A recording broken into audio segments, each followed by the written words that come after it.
Hello, attendees of Microsoft Build 2022. Thank you for joining for today's Ask the Expert session. I do want to let everyone know that today's session will be recorded and posted for on-demand viewing on the public Build website after the live session. So by joining this session, do be aware that you are consenting to either having your name, image, likeness, personal indica could potentially be recorded as part of this session. And we do want you to know that if you do not want to be recorded, you are more than welcome to leave the session currently and join later to watch it on demand.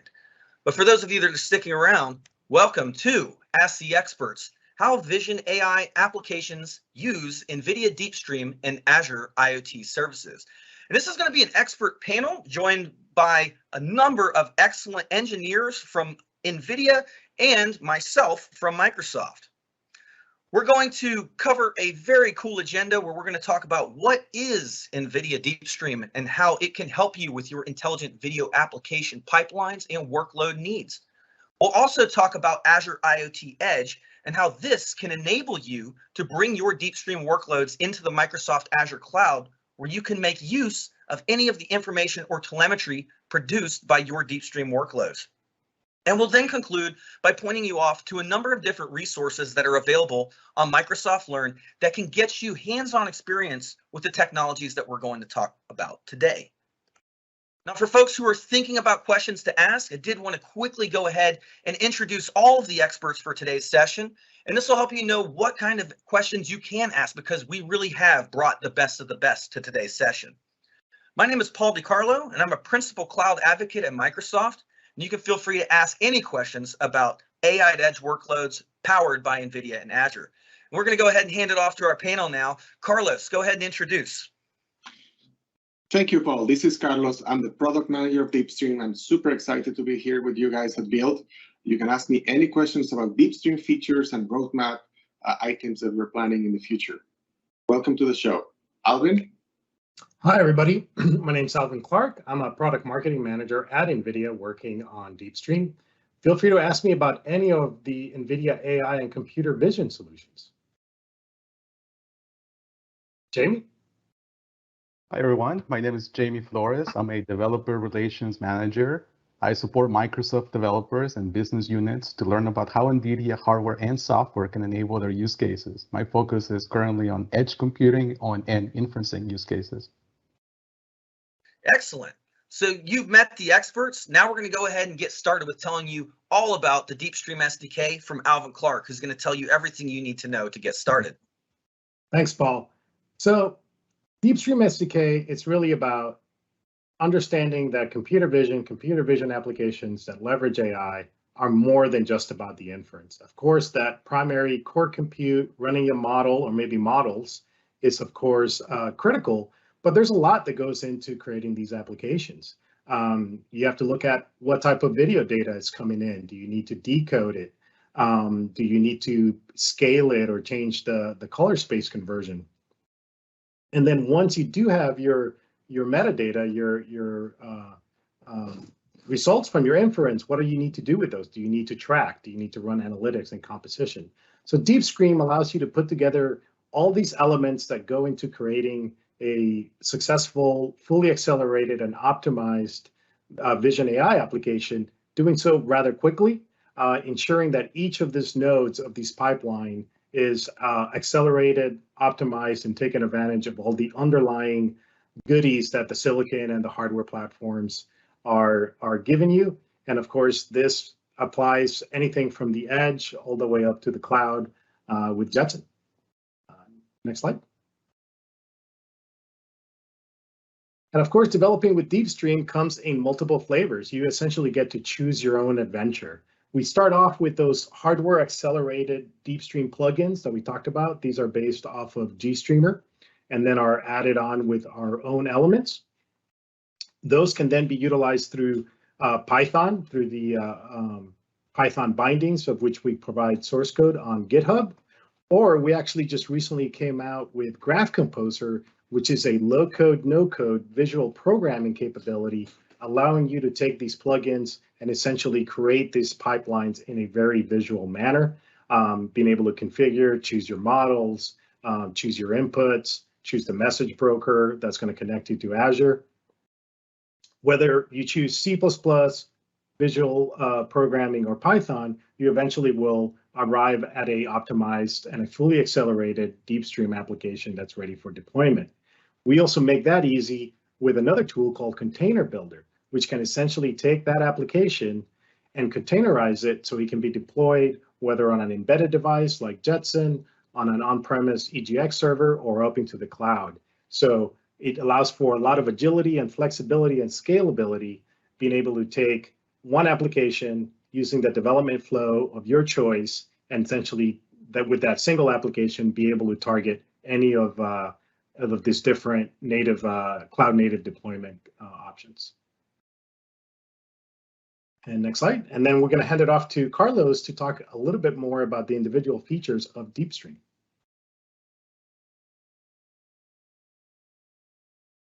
Thank you, Alvin. Yes, so let me walk you through some of the functionality that we released in the last 6 months. DeepStream 6.0 was released in late October, where we added action recognition, which is a great way to add additional context to your scenes. In addition to identifying people like walking, you can identify specific actions like someone falling or whatnot. We also support emotion, text-to-speech, and ASR on DeepStream 6.0. In this release, we also introduced a unified architecture for our tracker, with NVDCF being our state-of-the-art tracker. Trackers are extremely important to understand occlusion conditions where you have different objects or people occluding each other. NVDCF does a fantastic job helping you keep track of those objects. The unified architecture also allows you to bring DeepSort or any of your trackers that you may wish. Triton GRCP was also introduced, so you can have distributed inference across multiple nodes in a cloud environment. As Alvin mentioned, Graph Composer and Python bindings were introduced in this release. So this is the first release where Graph Composer is available, and it's run only on Ubuntu and required an NVIDIA GPU. Some of those limitations have been solved, as I'll mention in a bit. Our cloud messaging solutions expanded. So in addition to Azure IoT and Kafka, we also introduced Redis and many others. RiverMax is our SDK for GPU Direct. So we have support for that, meaning you can have direct data coming from the NIC to GPU memory. And this is an excellent solution for uncompressed video and scenarios that are relevant to broadcasting and TV creation. With the release in October, we added support for Ampere. DeepStream 6.1 was released last week, so we're super excited about it. And we introduced 3D body pose to expand on understanding context on different scenarios. PeopleNet, our latest release, 2.5, is also supported. And we expanded in our post and pre-processing plugins, so it's easier and easier to bring your own custom models so you can manipulate the tensor data before and after inference. UCX is also supported on this release, which translates into remote DNA, meaning you can have different pipelines in different nodes communicating through RDMA, our commitment to support microservices more and more. Graph Composer 2.0 adds a new UI, simplifies how you work with it. We also support now a web browser, so meaning you can have Graph Composer running on a remote server, and you can simply access it from your browser. And also supports streaming. Stereo cameras is also supported in this release, so you can start looking into having support for stereo cameras. NMOS, which is a technology for media support, is also supported. So you can create pipelines for TV where you can add easily inference and AI functionality to it. This is a release that supports Oren, so you have to have Jetpack 5.0.1, and the first time we support Ubuntu 20.04. So we're super excited with all the features that we have in this release, and hopefully you can enjoy some of this functionality soon in your device. Paul, back to you.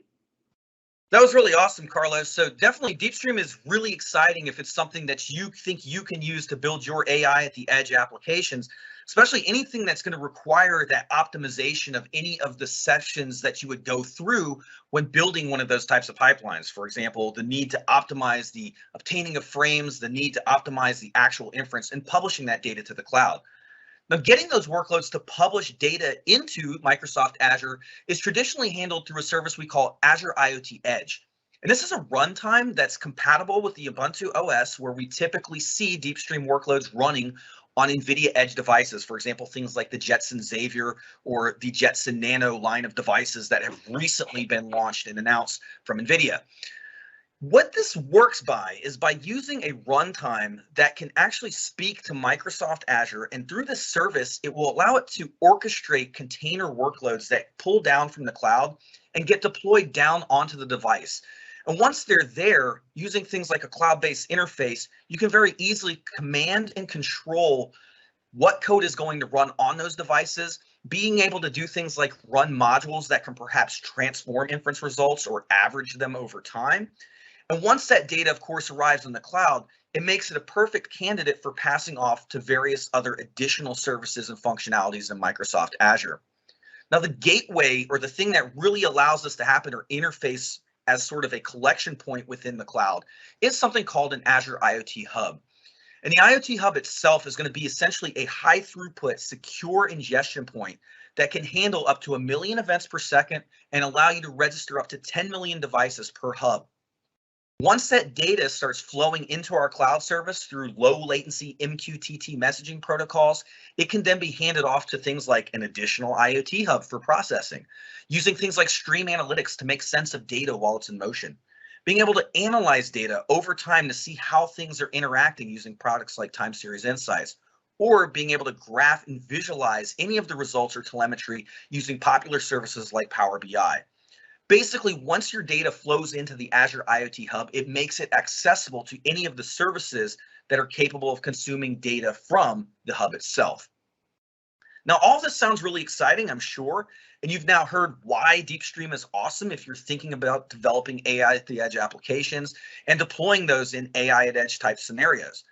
And we want you to start getting started with those things today. And in fact, we've already got on Microsoft Learn a full learning path that will not only introduce you to DeepStream, it will show you how to work with the no-code/low-code Graph Composer developer environment, and also show you how to go all the way into deploying those workloads that you create in Graph Composer as containerized workloads that run on edge devices. For example, things like NVIDIA Jetson Xavier or Jetson Oren or Jetson Nano. If you're wanting to learn more about this, you can head to the actual module itself, which I'm going to show here in just a moment at aka.ms/learnDeepStream. And you can also watch the NVIDIA GTC presentation on this exact module at aka.ms/SimplifyIVA. And that will take you over to NVIDIA's GTC page where you can view that presentation on demand. So for folks that are interested in that particular module, again, if you point yourself to that link that we just showed earlier at aka.ms/learnDeepStream, that will bring you to the following learning path. And as I mentioned, it's going to walk you through everything that wanting to understand what is DeepStream, how can I actually set that up? Why would I use intelligent video analytics? Following into an overview where we're going to cover things like the DeepStream Graph Composer, show you how to build your first applications and show you how to transform those into containerized workloads that makes them perfect candidates for throwing down to an embedded device by utilizing Microsoft Azure IoT Edge. And we'll cover all of that full end-to-end edge-to-cloud scenario in the following learning path. But that's not all. Once you've got your edge to AI solution figured out, you probably want to start building something that's your own, that works with your own line of business data.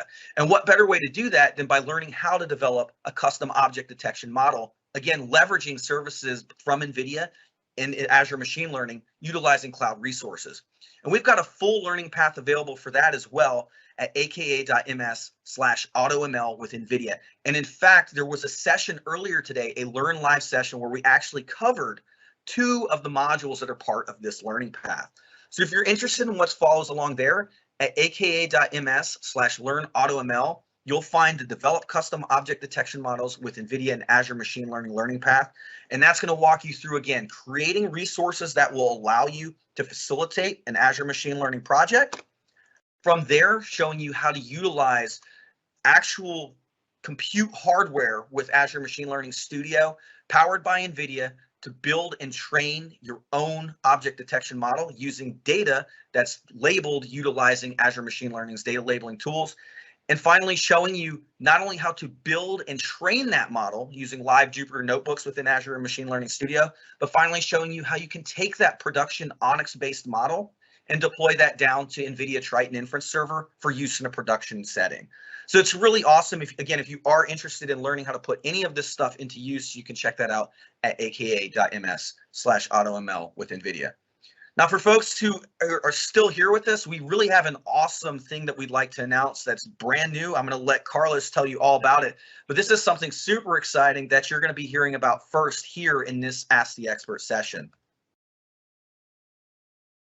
Thank you, Paul. This is fantastic. What you just presented is a great way to get you up and running, but not only that. With DeepStream 6.1, now Graph Composer can run on Windows 10. This is a great addition to our tools because you don't need any NVIDIA GPU to run the tool and develop your application. You then will be able to run remotely your graph on a Jetson device or a server remotely, or create a container and push it to the cloud. This is our commitment to offer an easy path and bring AI to everyone. AI really brings unique opportunities to develop and solve issues that were not possible before. I think all the learning paths that Paul show are an example of how easy it will be to create new applications and bring new functionality and new value to your end customers. Thank you for attending this session. Excellent. So we're now about to jump into our question and answer session. And from here, we're going to bring everybody on camera, essentially, to be able to answer questions from you out in the audience. So anything that you've heard today throughout this presentation that's related to topics like DeepStream, running workloads at the edge, Azure IoT Edge, or where you can get started on MS Learn, we've got the answers for you. So do start thinking about those questions. And we're actually going to start monitoring that live chat to start answering those questions as they come in real time. So you'll see us sort of come on screen here in just a moment, and we're going to start taking those questions as they come in.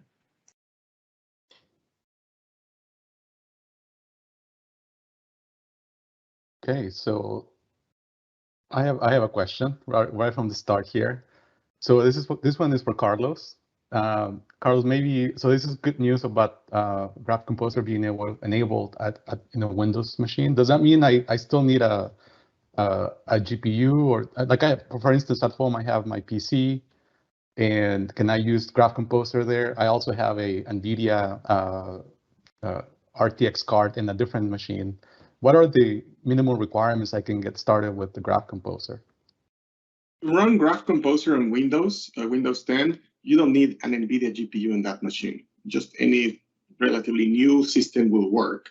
However, to run your graph, you do need a GPU-enabled system. So this could be a Jetson device, could be the cloud, could be another system that has an NVIDIA GPU that has all the libraries and software installed, meaning DeepStream and whatnot. But this really facilitates the overall development, meaning you can have everything on your laptop if you're familiar with Windows. This being a Windows event, I'm sure there's a lot of developers here that use Windows in and out. So this adds to your arsenal of tools that you can develop complete pipelines on DeepStream in a very efficient way, very simple way, with drag and drop, and then publish into an embedded device. That's awesome. In fact, we've got a great question here from Mark Temkin that I think sort of builds off of that. He's asking, if you did want to get started with DeepStream as well as start working with building your own NLP or natural language processing types models, and you want to use your own equipment, he's asking, let's say you had a GPU budget of like 1.5 thousand US, which is quite a bit, I'd say, if you're wanting to get into this sort of stuff. I think the question's really for all of you. Carlos, you might definitely know this one. Would an RTX card be a better choice than a GTX card if working with DeepStream and wanting to get involved in NLP? In general, I will say that the latest versions is the better option because there's some additional hardware in those devices that may not be in the previous generation. We continue, our releases always match the latest compute stacks, meaning we use the latest CUDA, the latest TensorRT, Triton. So those SDKs leverage the latest and greatest GPU capabilities. So I would argue that, yeah, maybe go with RTX. Yeah, and if I could jump in there and give Mark an additional option, is think about Oren, our latest and greatest Jetson embedded device, which is essentially what we like to call a sort of a mini data center out on the edge that you can utilize for different projects. And it's great, DeepStream, love the idea of DeepStream with NLP, because we are seeing this more as the new type of AI applications, both at the edge on premise, is this ability of multimodality, right? Just like human beings, we perceive and interact with our environment with more than one sense. We see that this, up and coming systems, whether it be robotics or vehicles elsewhere, will interact with the environment in the same way. So DeepStream has a lot of features that you can synchronize the audio inputs coming in alongside your video inputs, both for, let's say, a broadcasting, or you're going to have AI along with your streaming, but also imagine a sales kiosk where you have a person, you might have video to, let's say I'm going up with my wife and we're ordering dinner and I'm ordering my meal. So we would detect that it was my lips that were moving. And then it also then has to then look at, okay, this person is right in front of the kiosk is actually talking to me, but then what are they saying now? And then that's where the natural language processing. And you need those two modalities to be in sync with one another in order for this to be successful. So DeepStream is a great SDK and platform for that. With, of course, Azure and everything else is on the back end. And of course, latest and greatest hardware never hurts. But yeah, there's a lot of options out there, both from an RTX card, but also from the embedded and the edge side with Oren AGX. Yeah, I think you have a great point there. Just to add a little bit more context on the Oren side, the compute capabilities of Oren deliver the rough equivalent of a T4 GPU, which is a cloud native GPU. So that's an amazing performance, and this really unlocks new possibilities at the far edge that were not possible before, either because you could not stream data to the cloud because it's too far, or you want to do it remotely. But this is a great addition to the lineup of Jetson. Going back to what Alvin was mentioning about NLP and some other features, Alvin, I know there's some audio features in DeepStream. What are some of the examples and real use cases that use these features? I think you touched a little bit on NLP. Yeah, I think it's just, the ability to run, both to be able to capture multi-sensor data. So essentially doing a little bit of sensor fusion, video alongside audio capability, being able to keep those audio data synchronized to the video frame.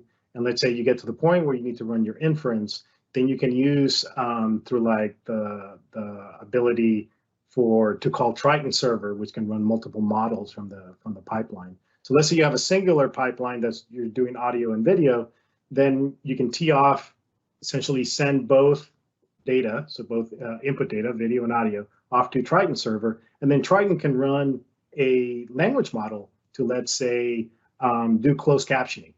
And then the other one that would do a video. So let's say you're streaming and you want to do automatic closed captioning, or you want to pick up what people might be saying automatically and overlay it, just real simple along that line. You can do that with fairly easily with DeepStream, just with off-the-shelf plugins, or you can just take that audio to text data, that language recognition, and send that data out to the cloud to be processed, whether it be to be mined for some metrics to understand what people are talking about, and therefore. So there's a lot of things that you can do alongside that. You can think about it in terms of a couple of edge applications would be, like an Alexa or something like that in your car, for example, being able to do that, understand what you're looking for and everything else. Wouldn't it be interesting that if your car you were running and then you said, hey, car, can you let me know where the McDonald's is? And then you were able to, and they would say, hey, it's coming up on your right or whatever.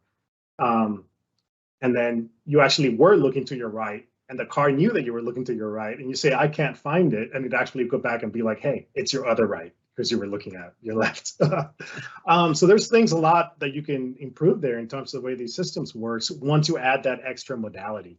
Once you have that multi-sensory, and then you can fuse those together to create new applications. And the ability to do that on a single platform with the cloud backing you up is great.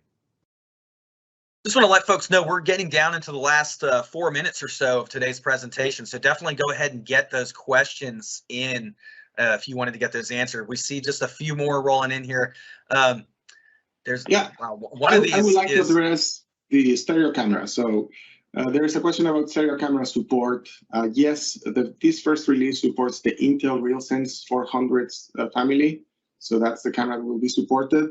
We'll continue to expand on support for those other cameras and other vendors as well, and obviously other sensors that can bring point cloud to the pipeline. And this is actually a great, Carlos, thank you for addressing that. One of the ways we're going to do that is by sort of opening up and really just creating templates for how developers can interact with these cameras. So even if you had a very specific niche camera, we can take stereo cameras. There's other types of cameras used in particular applications, such as industrial, especially like high frame rate, sort of black and white monochrome stuff, where you're just sort of looking at where laser dots are landing, because for inspection or just that the conveyor belt is running at the right rate and staying within terminology. So by providing these plugins that you guys can essentially create and support your own cameras, and then the ecosystem can sort of take that over and kind of build a community around it and then kind of share. I think that's a great way to do it. That's the way kind of the approach that we're taking to really enable more developers. But also once you have those extensions and those your plugins, whether you're using Python, C, C++, or Graph Composer, you guys can bring in that custom little piece and then integrate it with the larger applications, whether you're using more other open source or community plugins like from the GStreamer project, or whether you're using the NVIDIA DeepStream plugins for acceleration. So there's a lot of scalability and flexibility there. And what I really like about DeepStream for developers in this is that you can only, it allows you to focus sort of in like that one problem, that one node, instead of I now need to go support a custom camera, and then that sort of kind of upends your all your kind of development. If you were doing this in sort of a monolithic manner, you were able to sort of keep that as a plugin with the standard inputs and outputs, very easy to integrate, very easy to share, reuse across different applications. So that's another power of what DeepStream allows developers to do, is really that accelerated sort of abstraction layer, where you're not having to worry about these zero copies or sharing frames or extracting metadata, or how do I send audio and video and keep it synchronized.